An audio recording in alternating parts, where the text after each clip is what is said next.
Hi, and welcome to Lunch with Lisa, Weekend Treats Edition, where I make quick and easy healthy meals.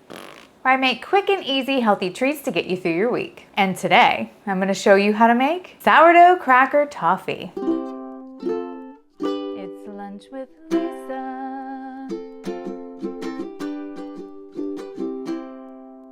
You know that stuff during the holidays that you can't stop eating? It's made with saltine crackers and it has like this toffee and chocolate layer with some nuts sprinkled on top, and you just can't stop eating it at all. Like, I said that twice because you really can't. So dang good. Yeah, they call that crack where I'm from. And I think it's because it's made with crackers. But sourdough cracker toffee is basically the same thing, but you're using up your sourdough discard. Amazing. And I know some of you have told me you don't have to discard anything. You just keep it in your fridge and take out what you need when you need it and feed it every now and then. But if you do like to pile up some discard because you like to make things with it like I do, so many things you can make with it. Check out this video here for a few of them. This is one of those things you might want to try. So let's get started. In this recipe, you're gonna need, for your cracker formula, you're gonna need half a cup of your sourdough starter discard. It's about 127 grams. A quarter of a cup of all-purpose flour, 35 grams. A quarter of a cup or 40 grams of whole wheat flour, 2 tablespoons or 20 grams of olive oil, and half a teaspoon of salt. For the toffee layer, you're going to need a half a cup or 1 stick of unsalted butter, half a cup of packed brown sugar or 108 grams, and for your chocolate layer, you could use 6 ounces of chocolate chips or chunks. It's about 154 grams. I added in some white chocolate here just to test it out to see what it would do. Half a cup of pecans chopped. You can also toast these if you want. 60 grams, and about a half a teaspoon of flaky sea salt, or to taste. Now, of course, you can use any kind of nut here. You don't have to stick with pecans. You could use peanuts if you wanted. That would be delicious. But I'm from Texas, and I adore pecans, so I definitely wanted to use them in this recipe. So first step is we're gonna make the cracker. Now, you can also make just regular crackers with your discard and sprinkle anything you want on top, from salt to cheese to everything seasoning,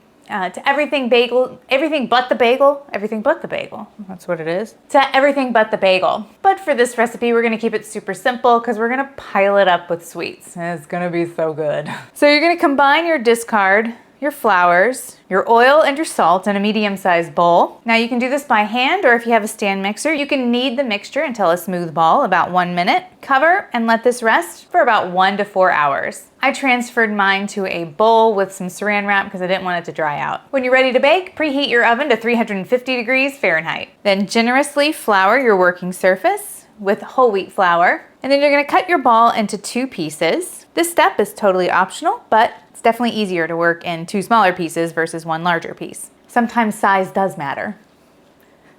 So you're gonna roll this out like you're rolling out some pie dough. Make it really thin, about 1/8 of an inch or 3 millimeters. You don't want this too thin, but you don't want it too thick either. Try to shoot for a rectangular shape if you can. It doesn't really matter. Then you're gonna lay both your pieces together in a sheet pan. You can combine them together if you want, and if they come apart, it's still no big deal. In the end, it's all gonna taste the same. Delicious. Using a fork, you wanna poke holes in your cracker sheets.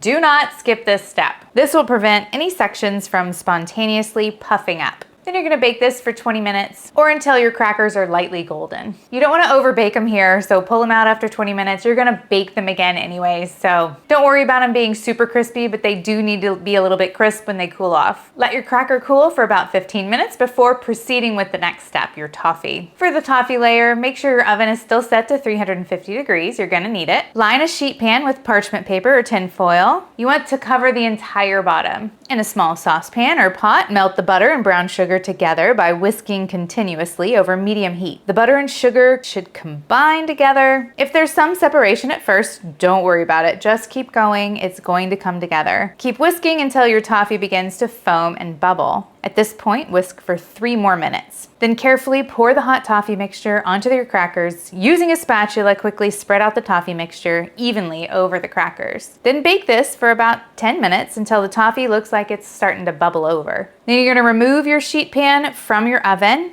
And you're going to plop your chocolate chunks or chips on top of the very hot toffee layer. Let this sit for about 3 to 5 minutes or until your chocolate is soft. And then using your same spatula, spread the chocolate out into an even, thin layer. Try to get the same thickness throughout. Then evenly sprinkle your chopped pecans to taste on top of your chocolate. You can pop this in the fridge for about 15 minutes and then sprinkle on your salt, or you can sprinkle on your salt right away and then pop it in the fridge for about 45 minutes till it cools off and is completely solid. Then remove your sheet pan from your fridge. Cut this into small bite-sized pieces, about 2 inches by 2 inches, or whatever size that you want. Store it in an airtight container or Tupperware in the fridge for up to 2 weeks, but probably not gonna last that long. These are one of those things that you don't wanna make if you're on a diet because it's gonna be hard to stop eating these. It's got a delicious, nice toffee, sweet flavor with the chocolate. Kind of nice, evens it out. And then this cracker on bottom, you cannot beat. It's homemade. It's homemade. You don't have to worry about anything else being in here but love. If you don't know what to make for your Halloween party this year or Christmas or Thanksgiving, this is a great treat to bring and everybody's gonna love it. Or you can even make it for like a cookie swap. That would be awesome. So try these out today. Let me know what you think. Leave your comments down below. If you don't have sourdough discard, go ahead and use saltine crackers and just lay those out and skip the entire cracker step. Super fast and easy. And if you like this video, you're gonna love this one too. Go check it out and I'll see you in my next video. It's lunch with Lisa.